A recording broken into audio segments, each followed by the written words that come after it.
Salut et bienvenue sur ma comptabilité. Aujourd'hui, notre cours se porte sur les effets escomptés ou négociés. Alors, ensemble, nous allons voir comment se traitent les opérations concernant les effets escomptés. Alors, il faut dire que, en cas de difficulté de trésorerie, une entreprise qui possède un effet à recevoir peut le vendre, c'est-à-dire négocier ou escompter cet effet à son banquier, c'est-à-dire il peut escompter. Donc, une entreprise peut escompter cet effet à son banquier avant la date d'échéance. Donc, il endosse donc l'effet à l'ordre de sa banque qui lui verse immédiatement le montant correspondant déduction faite d'un ajout TTC. Donc, le porteur d'un effet de commerce qui a besoin d'argent ici liquide avant l'échéance peut vendre l'effet, le négocier. Donc ici, il transfère la créance du 412 clients effet à recevoir au 415 clients effet escompté non échu sur la base du bordereau de remise à l'escompte. Donc ici, le tireur passera cette écriture. On aura ici traitement comptable chez le tireur à la date de remise de l'effet à l'escompte. Donc, on aura ici le 415 effet escompté non échu au crédit du 412 effet à recevoir. Donc, lorsque la banque accepte d'escompter l'effet, le bordereau d'escompte est enregistré comme suit. Sur l'AJU hors taxe est considéré comme le frais financier, qu'il s'agisse d'escompte ou de commission de frais. Donc ici, le tireur passera à la date de remise de l'effet à l'escompte au débit le 415 effet escompté non échu au crédit du 412 effet à recevoir. Maintenant, à la date de la réception de l'avis de crédit ou du bordereau d'escompte, le fournisseur se chargera de passer cette écriture suivante: le 4454 TVA récupérable sur service, le 521 banque, le 675 escompte des effets de commerce au crédit du 565 escompte de crédit ordinaire. Et il faut dire que ces différents numéros proviennent du système comptable OHADA. Donc, à la bonne fin de l'opération, le tireur passera dans son journal le 565 escompte de crédit ordinaire au crédit du 415. Donc ici, on parle de solde des comptes. Ici, on parlera des soldes des comptes 415 et 565. Donc, après avoir passé les écritures chez le tireur, il faut dire que chez le tiré, il n'est pas concerné par l'escompte de l'effet. Donc, il n'y a pas d'écriture comptable chez le tiré.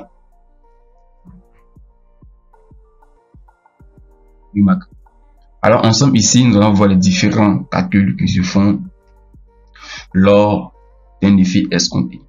Donc ici, on aura le montant net de l'effet escompté, disons la valeur d'escompte, qui sera égale à la valeur nominale moins l'AJO TTC. Ici, l'AJO TTC est égal à l'escompte plus les commissions hors taxe plus la taxe sur opération bancaire. Alors, ici, l'escompte qui est là serait égal à la valeur nominale Vn multiplié par un taux T multiplié par une durée N divisé par 36 000. La commission serait égale à la valeur nominale multipliée par le taux de commission. La taxe sur opération bancaire est égale à la commission multipliée par les 10% de la taxe sur opération bancaire. Et ici, la taupe se calcule sur les commissions et pas sur les intérêts. À retenir. Alors, après avoir vu ces différents calculs, nous allons ici passer à l'application. Alors, dans notre application, il est dit que le 15 8e mois N, ma comptabilité pour des besoins de trésorerie négocie auprès de sa banque une traite numéro LC50 d'un montant de 5 tiré sur ma compta et dont l'échéance est fixée au 39e mois N. Sa banque lui propose les conditions suivantes. Donc ici, un taux d'escompte de 5%, une commission de 0,5%.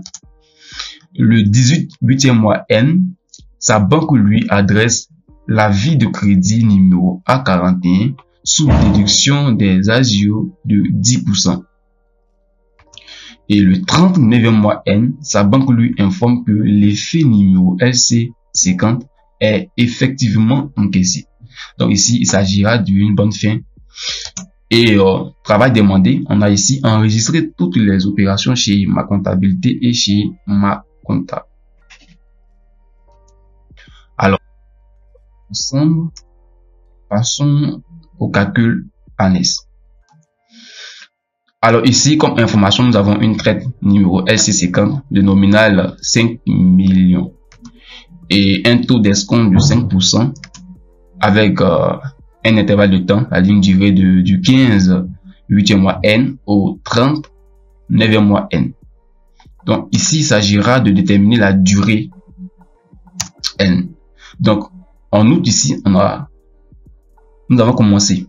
L'effet a été négocié le 15 8e mois N, c'est-à-dire au début du mois d'août, il faut dire. Donc on aura ici août, c'est un mois de 31 jours. On aura 31 moins 15. Donc la négociation de l'effet utilisera 16 jours dans le mois d'août. Après avoir calculé le nombre de jours utilisés dans le mois d'août, passons au mois de septembre. Alors ici, étant donné que c'est la date d'échéance, on aura ici 30 jours dans le mois complet. Donc, on aura une durée de 46 jours.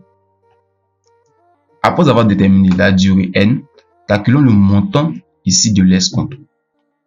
L'escompte serait égal à la valeur nominale, comme nous l'avons dit précédemment, de 5 millions multiplié par le taux d'escompte qui est égal à 5%, multiplié par le nombre de jours, 46, divisé par 36 000.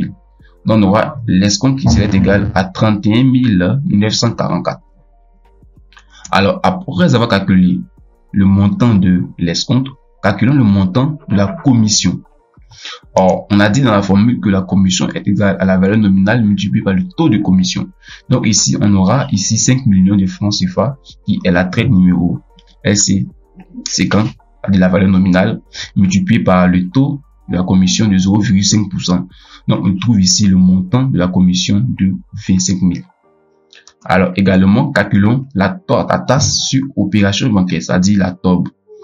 Donc ici, la TOB serait égale aux commissions multipliées par 10%, c'est-à-dire les 10% représentent ici le taux de la taxe sur opération bancaire. Donc TOB serait égal à 25 000 multiplié par 10%. On trouve ici la TOB est égale à 2500. Donc après avoir calculé la TOB, nous sommes à mesure de déterminer le montant TTC de l'agio. Alors agio TTC serait égal à l'escompte plus la commission plus la taxe sur opération bancaire. Donc agio serait égal à 31 944 plus 25 000 plus 2500. Donc on a ici agio TTC qui est égal à 59 444. Alors il faut dire que ces différents calculs nous permettront de pouvoir passer les écritures avec les montants destinés.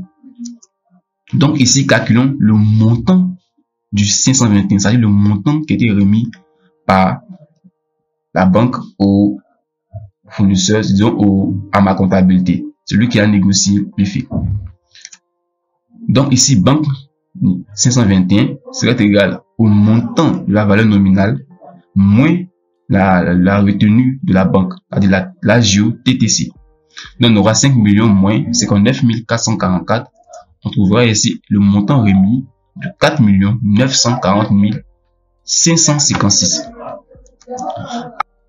Alors après avoir établi ces différents calculs, passons à l'enregistrement dans le journal du tireur.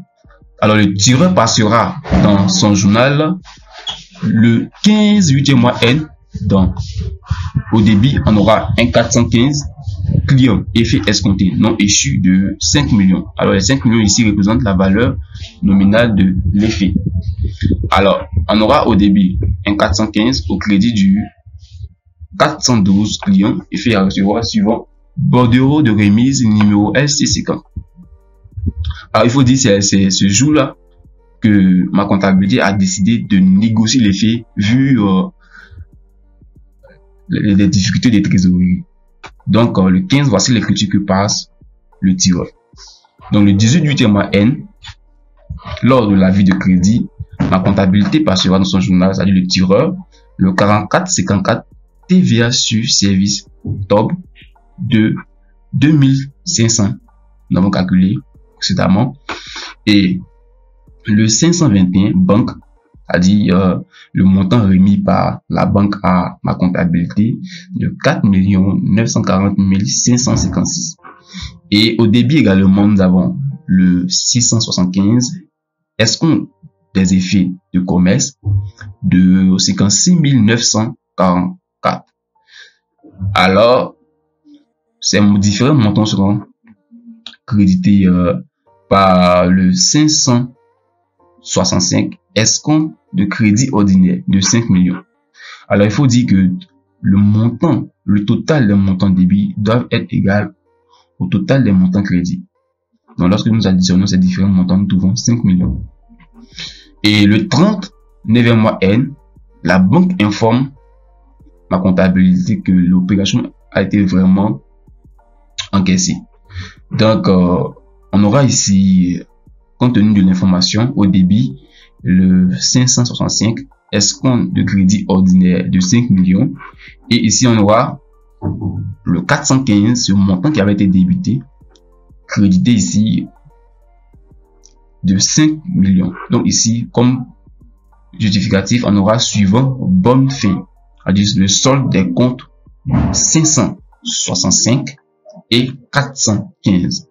Et voici comment se traitent ces différentes opérations dans la comptabilité du tireur. Alors, passons à la comptabilité du tiré. Comme nous l'avons dit précédemment, le tiré n'est pas concerné par l'escompte de l'effet. Donc, il n'y a pas d'écriture comptable. Alors, merci d'avoir regardé cette vidéo. N'oublie pas de t'abonner, de partager et de commenter.